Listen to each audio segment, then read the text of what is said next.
I want a sports car. No, I want an SUV. No, I want a sports car.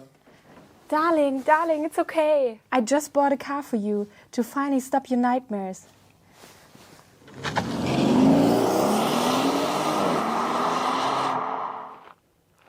Really? Thank you so much, honey, for the Porsche Cayenne Turbo in this updated version here, the new Cayenne facelift.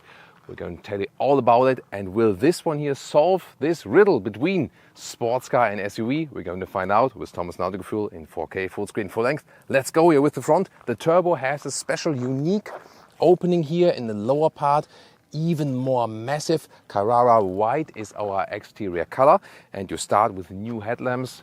LED is of course already based, and then these ones here are the HD matrix lights, so they have even more high beam performance and even can project some things on the ground in the front. And overall, this is an extended facelift indeed, because in all versions they really changed the hardware. For example, also the hood here has now a different form, so not much stayed the same, both exterior and interior, and we will give you an extended tour and drive that thing. 4 meters 93 or 194 inches is the length here for the, whoa, yes, a little bit uneven here in the ground. No problem for this off-road vehicle, but sports car, SUV, it's everything basically. Here now in the facelift, both the base PASM and the optional air suspension now work with a 2-valve system that has been reworked. In both cases, less tilting. Here the Cayenne Turbo comes with the air suspension as standard. 20-inch wheels are based on, these are the 22-inch wheels, so the biggest ones available. And here in the Turbo version, you also have the painted wheel arches. And technology-wise, you also get the rear axis steering, turns the rear wheels in the opposite direction, the front wheels up to 3 degrees. In the rear, SUV and Coupe look kinda alike now, because here even in the SUV, the typical body style, the number plate moved to the lower part of the vehicle. Here we have then the sporty accentuations in the lower part, Cayenne Turbo badge, really prominent, and 3-dimensional Porsche lettering with the light strip going all the way across. Then, usually with the Cayenne Turbo, you would have this more square exhaust. We can see it here also in our shots. And this one is the optional sports exhaust, then in black with round tips. Turning indicators in the front, here this lower dual blade. Turning indicators in the rear, really fancy because they enclose the red light. The key fob, always nice with this 911 silhouette. Then door closing sound, really solid, but you can also get the optional soft close if you like. And then inside of the doors, really wrapped tightly everything. Here you have an optional neodyme accentuations. You can also maybe call it gold, but they call it neodyme. Then in the lower part, also this is not just plain hard plastic, it's some kind of coating on it as well. Then the sporty interior. Here you can also optionally get some carbon fiber and once again these neodyme accentuation. The problem of the seats is it's a little bit stiff, you know, so the whole seating comfort, the position itself is cool. Command driving position, upright, good view and so on. But it's just too stiff as for the bolsterings, so then is a compromise as for the comfort. As for headroom, with 189 or 602, a lot of headroom left, so that's cool. And here we also have this optional Alcantara headliner. So if you forgot to shave, you can just use the shifting lever, drive, reverse, or in here for parking. In the cockpit, you get now more sports car experience as well.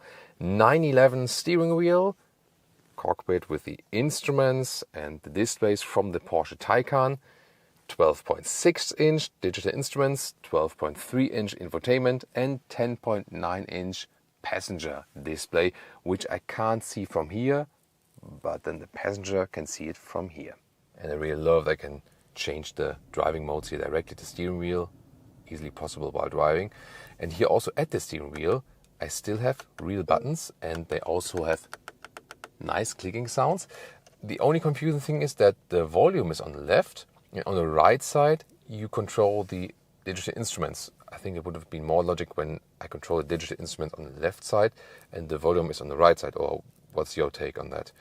Of course, you can also get a head-up display. We still have something analog here. Of course, the characteristic clock. Infotainment system. Here you can see when I'm switching the driving modes how the other things also changed. Here, for example, in sport mode, then the sport exhaust system also goes on. You can always also individually do that. Or here then in the sports plus mode. The infotainment system itself, you can see in the car internal GPS. It's, let's say, decently quick, so not the most modern one, but also not bad at all. And you also have a nice integration here for Apple CarPlay or Android Auto, available wired or wireless. In the middle console, I love this metal knurling and also the clicking sound. However, a lot of high gloss black piano lacquer. Here also the heated seats, they leave fingerprints and so on. When you slide this one open, USB-C charging, but also inductive charging pad. It's cooled as well. And then we have these adaptive cup holders. They hold the balls tight. And then here we have a lot of space underneath, under the armrest. Enough space on the rear seats definitely here, even when a tall driver is driving. And also as for the headroom, the Coupe, by the way, would have headroom like this. I can put a hand over my head, but that's it. So here in the SUV version, you're of course still more flexible. You can fold the back part of the seat a little bit more upright or a little bit more backward. That is done here with the lever underneath. Right here, pulling this lever, and then you can actually change it. And this is also the only solution that you can actually fold the seat then for the trunk itself. It doesn't work from the trunk in the back. Interesting here that we still have a climate console here with nice metal knurling knobs and clicking sound in the rear. And what's now very strange here in the rear of the facelift, these floor mats, they are not fixed in any way in the rear. So very often when you get in or out of the vehicle, just something like this happens here. So let me tell you a little story of how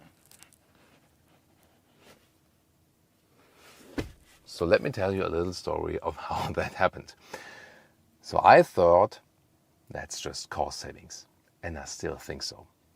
Electric hatch, and here the true SUV form of course has an advantage because it's just a little bit higher in this part. Then you have the manual cover here and a good meter of 40 inches in width. The same goes also meter of 40 inches almost in length. You can see here you can easily store a lot of luggage, and the plug-in hybrid versions you can see here they're a little bit higher, so you lose some height, but then underneath you still have some space, for example for a charging cable. And to fold the seats, as I said, you can do nothing from here actually. You really have to go around and then fold it from the rear compartment, or just this one here, the middle part, you can fold from here. This is here the most powerful Porsche Cayenne, 740 horsepower, so one of two pinnacle versions. Here the Cayenne Turbo e-hybrid, because it's always a plug-in hybrid combination, 4-liter V8 bi-turbo with 740 horsepower, the total system output. Rear-wheel biased all-wheel drive and 3.7 seconds in the acceleration figure. Other versions would have the 3-liter V6 as the base version, or the Cayenne S, also now with the 4-liter V8, but not as much horsepower. And the plug-in hybrids, either this one here or two other versions based on the 3-liter V6. Both have in common 26 kWh battery now, so higher electric range, realistic 60-70 kilometers or 40-50 miles. And hybrid specific, you can now charge with 11 kilowatt AC. Doesn't sound much, but it was less before.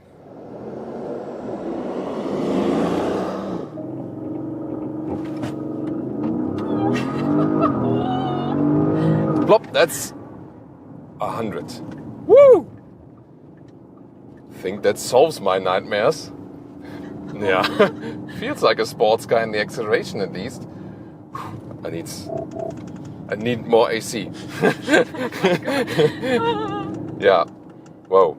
But it's always kind of weird because you sit so high and you do have that SUV feeling, and at the same time you have this extreme acceleration. You also heard our luggage flying in the trunk to the back part, and I even secured it before, but there's so much G-force then being applied. And here, of course, even more interesting in the Sports Plus mode, that air suspension goes a little bit stiffer. And we have the sports exhaust giving us some feedback from that V8. You want to take your clothes off?